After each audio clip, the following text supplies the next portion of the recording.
My name is Dave Morrow. 9 months of each year, I live out of my vehicle. I travel the wilderness by foot on an endless backpacking and landscape photography trip. I want to teach and share the photography and outdoor skills that I use on these trips. I don't want to spend hours editing video or sitting in front of a computer, so I made some rules. First, everything's shot on GoPro. This was the best way I found to record quickly on a consistent basis. Second, I can only spend 20 minutes editing each video. So thanks for watching, and welcome to the Landscape Photography Journals.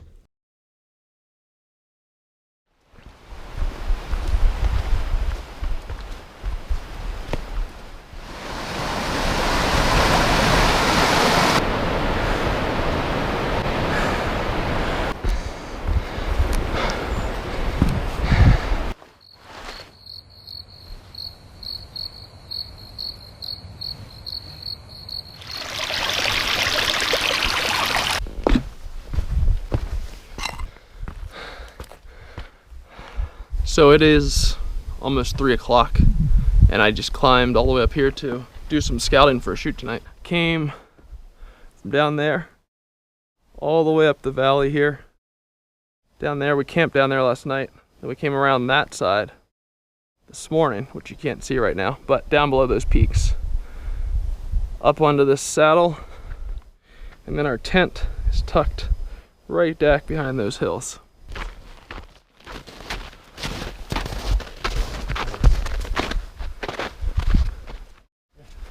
Fucking good camp.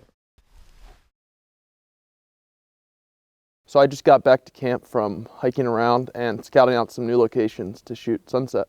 And I wanted to pick a composition where I could get that peak as well as that peak and all this nice snow in the foreground. There's also some really nice water, a few little alpine lakes down in that area. So I think I found an area over here which I can do that at.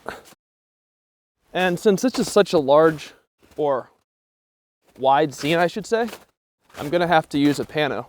So I can go through the basic techniques for capturing a panoramic image of a large scale scene like this. And then we'll also stitch those together on Photoshop, make it look really good.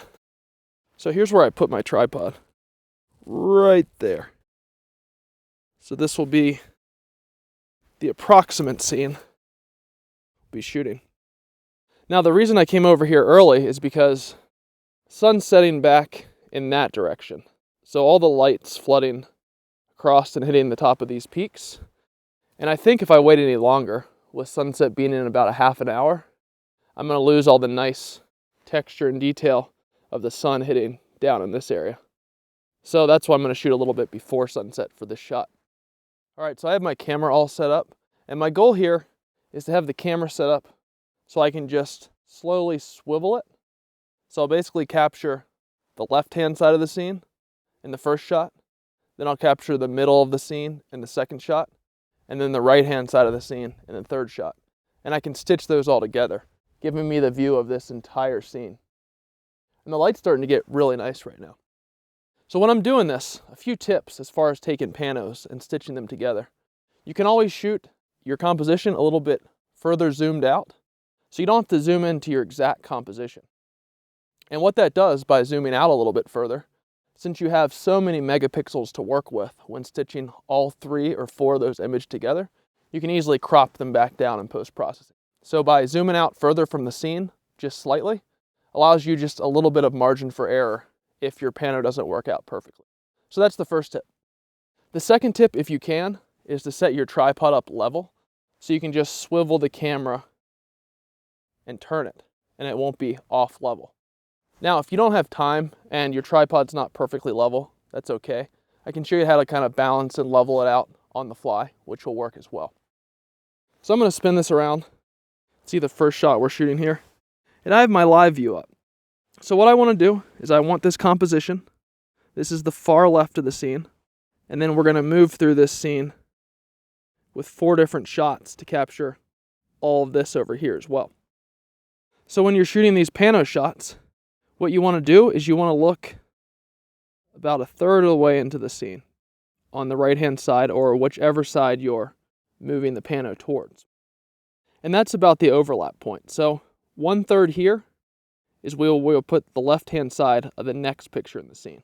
So by overlapping each picture by about 25 to 30%, keeps it from warping or really getting out of place when you're post-processing the shots. And I'll show you that later in this video. So for this shot, first thing I'm going to do is I'm going to grab a single point spot focus about halfway into the scene. So that looks good. Next thing I need to do is I need to determine what f-stop value will keep everything sharp in this scene from the immediate foreground to the distant background with a long extensive depth of field. So I always shoot at f11 or f8 for scenes like this. Since I don't really need a fast shutter speed for this scene, f11 will work just fine. So I'm going to dial in f11 right there. And then I always want to make sure I'm shooting at ISO 100 unless I need to increase or decrease the shutter speed. So the last thing I need to do here is I need to decide what exposure I need for this shot. So I want to expose for the brightest parts of this scene, meaning I'm not blowing out any of this nice color or cloud detail. And then the rest of the scene will fall into place, meaning I can retain all of this dark detail down here in the darker parts of the scene. So I'm just going to pull up my histogram right here. And you can see that I'm going to use what's called exposure compensation. So if I have this button held down, shooting in aperture priority mode, if I move this to the left, the scene gets darker. That's lowering the exposure compensation. If I move this to the right, the exposure gets brighter, increasing the exposure compensation. So the actual value over here on this exposure compensation bar, it doesn't really matter. It's all about this histogram here. So I'm going to push the histogram using exposure compensation all the way over to the right or white hand side. So black's on the far left, representing the darks, 50% gray in the middle, and pure white on the far right. Now, since my shutter speed doesn't matter, aperture priority mode just selects that for me, and it's all set to go. So for this first shot, I think that looks good. And I'm just going to use a 5-second timer to dampen out any movement in the shot here. The next thing I want to do is I want to first check my focal point on the image review. So I'll just pull up image review and I just zoom in directly to where I focused at. So it was about halfway into the scene here. I'll just zoom in there, make sure that's focused, and then I'll zoom down and then up and make sure the rest of the scene is also focused. Now, I'm not really happy with the sharpness of these peaks back here. So in that case, I can just grab this focal point and I'll move it back just slightly. What that will do is it will shift the entire depth of field of this scene from closer to the foreground, moving it farther and farther away into the distant background. So essentially, when you're changing your focal point, every f-stop value has a given depth of field. You're just shifting that depth of field either back or forward in the scene. So if you notice something in the far background is not in focus when you're shooting at, say, f11, you can just move your focal point back, and it should bring that distant background back into focus. So I can take another shot there. Now I'll check the focal points again. And now those peaks look to be a lot sharper. So I'm all set as far as that first shot goes. Now I just need to shift the entire composition slightly right to capture the rest of this pano. So what I'm going to do here, holding the camera, I'm just going to loosen this knob a little bit on the tripod head. And that will allow me to swivel the entire scene. So I was talking about that 1/3 point. I want to move this left-hand side of the composition to that 3rd point. And that'll ensure a nice overlap in the pano. And I can verify that I'm still straight as far as my horizon. Now the nice part about taking these panos is once you have the image brightness or exposure value dialed in using exposure compensation, once you have a good focal point, and then once you have your correct f-stop value, you don't need to change anything. You just simply swivel the pano through the entire scene you want to capture, capturing each shot along the way. So I'm just going to push the shutter button again, and the camera will capture that shot.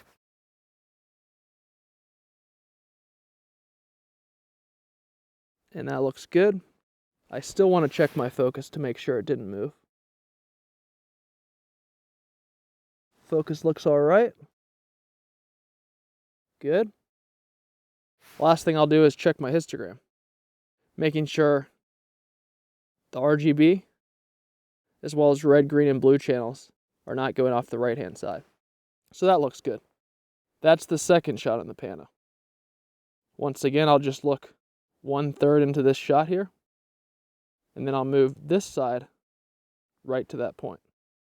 So I'm just swiveling this over.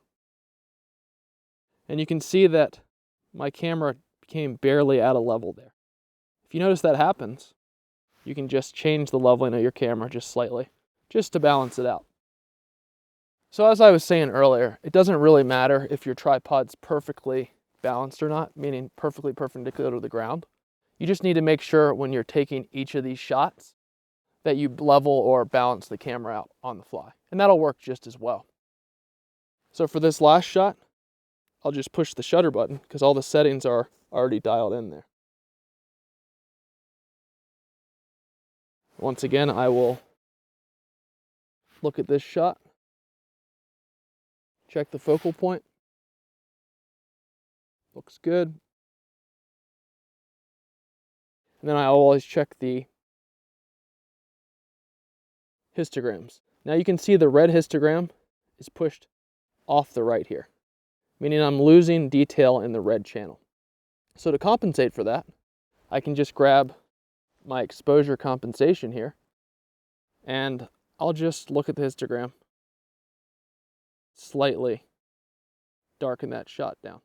I went down by 2/3 of a stop there. Now if we look at the histogram, it's no longer falling off the edge. So what we'll do next in Photoshop, we'll actually balance these exposures out, meaning we'll equalize the brightness of each, and then we can blend them together. It is 7:30 in the morning, and we are playing in the snow. Yeah, unexpectedly. We are hiking out right now. We have about 13 miles to get back to the trailhead, and it is complete whiteout conditions right now. I'll swing this around. There's the peaks that we hiked up through yesterday. And there's where you're camped back up through that pass. We're just headed down this glacier field right now.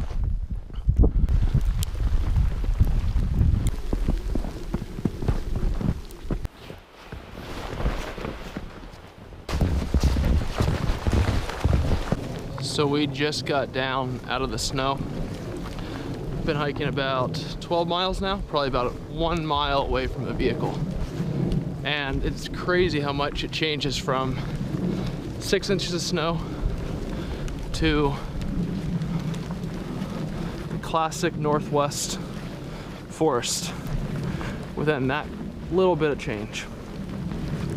But it'll be nice to get back, put some dry clothes on, drink some coffee, and relax, edit some photos. Oh yeah! In next week's video, I'm going to show you guys how to take the 3 images that we captured today, this being the first, this being the second, and this being the third. I'll take each of those images and I'll stitch them together to give one wide-angle view of the whole scene, which will look something like this. I'll also show you how to quickly process that image using Adobe Lightroom and Adobe Camera Raw, and a few of my favorite post-processing tricks. Another thing I'll show you is that you don't always have to display the entire pano image. All of the data that I collected from this image could be cropped out like this, showing the whole scene, or I could discard some of that information, cropping the entire pano image down so it looks like a standard crop that you might capture with a single shot photo. If you guys want some free PDF guides for our exposure triangle, f-stop, shutter speed, and ISO, I've linked those below this video. and those will show all the steps that I use to take and capture my photos while out in the field. So thanks again for watching the video. Hit the subscribe button, and I'll see you guys back here next week for the post-processing of this shot.